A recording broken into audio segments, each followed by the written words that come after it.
We're going to stay in the US with Solange, who's covering the newspapers today. The American press very widely, of course, Solange covering Hurricane Florence, the Category 4 storm making its way to the southern United States, isn't it? The press saying this storm may be a lot worse than previous hurricanes. Yeah, everyone's calling it a monster storm or a storm that could do unbelievable damage.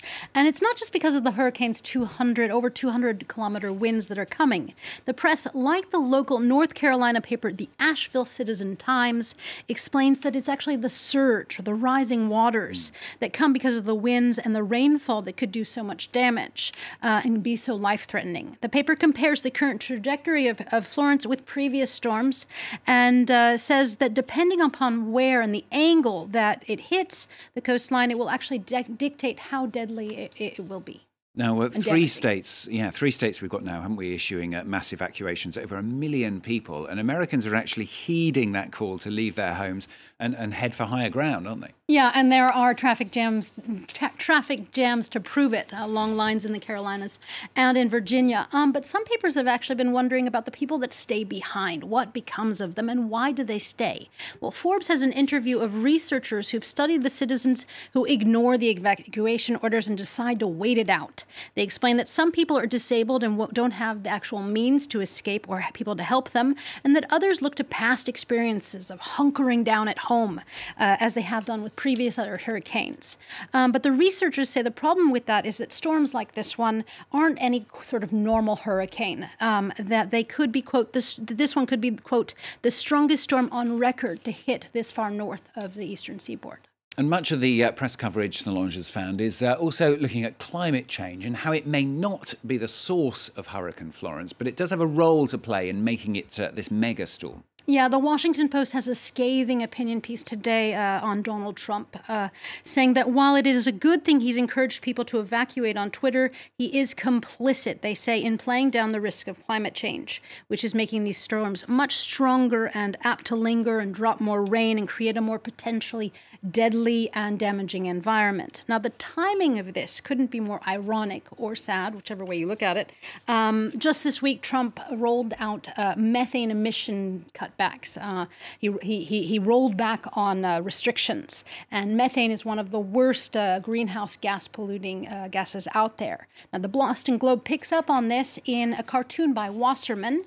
It has Trump saying his rollbacks of Obama's environmental policies are completely transparent. You see it there.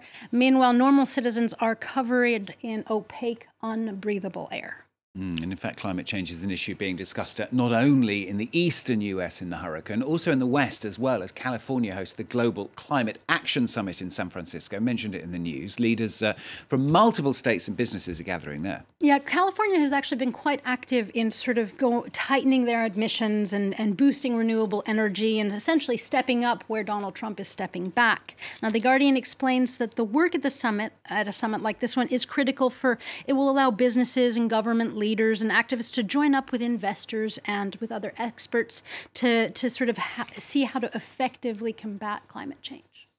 Let's turn now to Europe, a tech issue that's dividing member states, which is coming for a vote today, as Stephen was talking about, whether or not to order major tech companies such as Google, Facebook to make copyright payments for that content that they currently put up on the internet for free.